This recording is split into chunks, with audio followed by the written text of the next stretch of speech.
Hello friend, देखिए हम आए हैं आज लखनऊ घूमने अम्बेडकर पार्क। मेरे साथ ये हैं विनोद भाई। आइए विनोद भाई, इधर आइए। ये देखिए,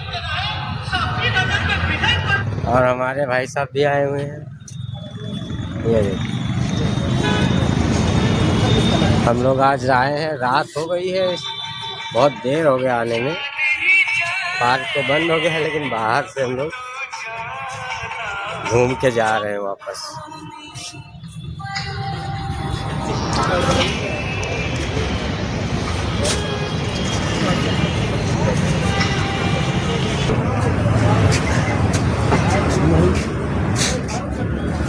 कलर जो बता, इधर से फोटो खींचना, ये पुराना